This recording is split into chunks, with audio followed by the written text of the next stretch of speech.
जिल्हा रुग्णालयात डॉक्टरांची गैरहजेरी, शस्त्रक्रिया रोखल्याने रुग्णांचे हाल। कैलासवासी वसंतराव नाईक वैद्यकीय महाविद्यालय तथा जिल्हा रुग्णालयात जोखमीच्या शस्त्रक्रिया रोखल्याने रुग्णांचे मोठे हाल सुरू आहे।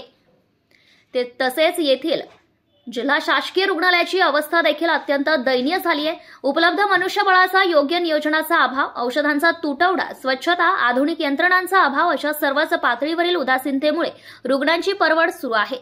जिल्ह्यातील सर्वात महत्त्वाचे रुग्णालय म्हणून जिल्हा रुग्णालयाला ओळखले जाते। सर्वसामान्य रुग्णांना या ठिकाणी तज्ञ वैद्यकीय अधिकाऱ्यांकडून उपचाराची सुविधा अपेक्षित असते। फिजिशियन नसल्याने अनेक रुग्णांना खासगी रुग्णालयाचा रस्ता दाखवला जातो।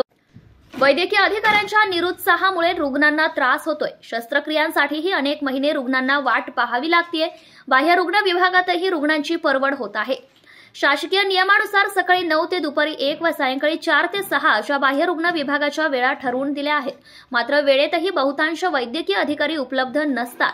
अनेक दांडी बहादरांना वठणीवर आणावे लागणार आहे। स्वतंत्र अत्याधुनिक रेडिओलॉजी विभाग करण्याच्या नावाखाली जिल्हा रुग्णालयातील सीटी स्कॅन मशीन बंद आहे। सीटी स्कॅन, सोनोग्राफी, एक्स-रे, विविध प्रकारच्या टेस्ट बाहेरून करायला लावण्याचा सपाटाही जिल्हा रुग्णालयात सुरू असतो। त्यावरही प्रशासकीय यंत्रणेचे नियंत्रण नाही। कर्मचाऱ्यांचे अनेक प्रश्न प्रलंबित आहेत। अनेकदा त्यांनी आंदोलने केली तरीही कारकुनांकडून प्रशासकीय अधिकाऱ्यांना कामाची पूर्तता करून घेता आलेली नाही। रुग्णांना लागणारे आवश्यक औषधेही बऱ्याच दिवसांपासून उपलब्ध नाहीत। प्रतिनिधी गणेश शिंदे, यवतमाळ।